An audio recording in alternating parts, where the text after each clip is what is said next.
Ինչու նրան եւս կալանավորեցին, այս կերպով փորձեցին լրացնել ծնողներին։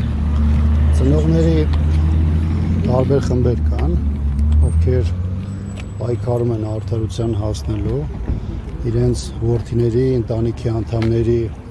ճակատագրի հետ կապված տարբեր մանրամասներ իմանալու համար։ Կան մարդիկ, որոնց որդիները կամ եղբայրները զոհվել են, կան մարդիկ, որոնց ընտանիքի անդամները անհետ կորացի կարգավիճակ ունեն, կան մարդիկ, ովքեր ադրբեջանական տարբեր հայքերում կամ սոցիալական մեդիայում տեսել են իրենց հարազատներին եւ ըստ էության նրանք գտնվել են ադրբեջանական վերահսկողության տակ, բայց այս 5 տարիների ընթացքում որևէ ուղղությամբ իշխանությունը որևէ լուրջ քայլ չի ձեռնարկել եւ մարդիկ բարբերաբար իրենց դժգոհությունը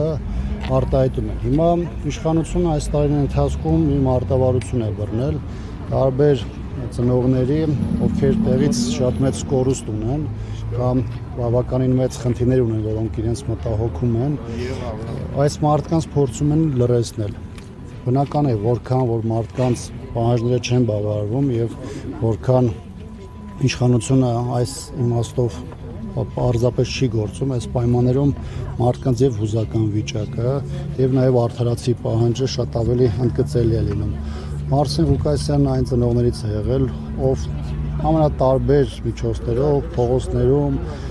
տարբեր հարթակներում օգտագործել է հնարավորությունը բարձրացնելու այն խնդիրները, որոնք կապված են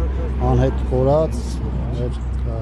հայորդիների եւ նրանց ճակատագրի մասին եւ իշխանությունը մի փուլում, ինչպես նախորդիվ եղել է նաեւ այլ ծնողների դեպքում, իշխանությունը փորձել է խնդիրը ճակերտներում լուծել մեկուսացման միջոցով։ Ես նաեւ ուզում եմ ձեզ հիշեցնել, որ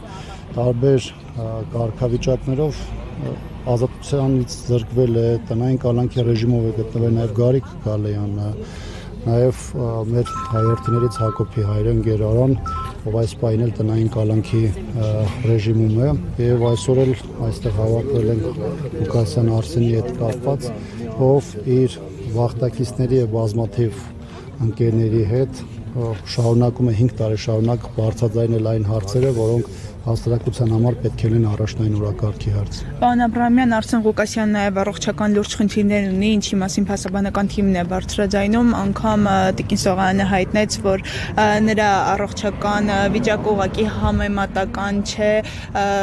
քրեակատարողական հիմնարկում գտնվելու պայմանների հետ, ինչ սպասելիքներ ունեք այսօր հնարավոր է խափանման միջոցը փոխվի։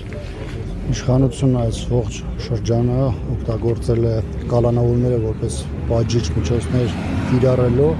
եւ մարդկանց պարզապես ազատությունից զրկելու համար։ Այն դատարանները, որոնք գտնում են իշխանության հրահանգների ներքո, բնականաբար այս որևէ սպասելիք չեմ կարող ունենալ դատարաններից եւ իրավաբանությունը որպես այդպեսին գոյություն չունի։ Եվ քանի որ մենք խոսեցինք այն հիմնական պատճառներից, որը նաև կապված է Արսեն Ղուկասյանի այստեղ ճաղերի հետևում հայտնվելու հանգամանքների մասին, բնական է այս պայմաններում որևէ եզրահանգում, որը հիմնված կլինի իրավական կամ բարոյական նորմերի մեջ, պարզապես մենք չենք կարող։ Իշխանությունը ոնց որ քաղաքական շատ անդիմախոսների դեպքում է լինում, նաև մարդկանց նկատմամբ ում տեսակետը եւ կարծիքը չի տեղավորում իշխանության առաջնահերթությունների մեջ, պարզապես ընտրում է ճանապարհը, դա կամ բռնությունն է, կամ մեկուսացումն է, որը նաև արտահայտում է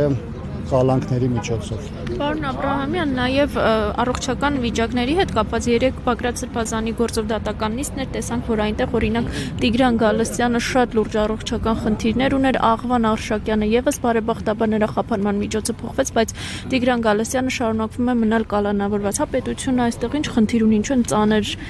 հիվանդ մարդիկ, առողջական լուրջ խնդիրներով մարդիկ կալանավորված մնում։ Իշխանության խնդիրը մարդկանց պատժելն է, այդ պատժելը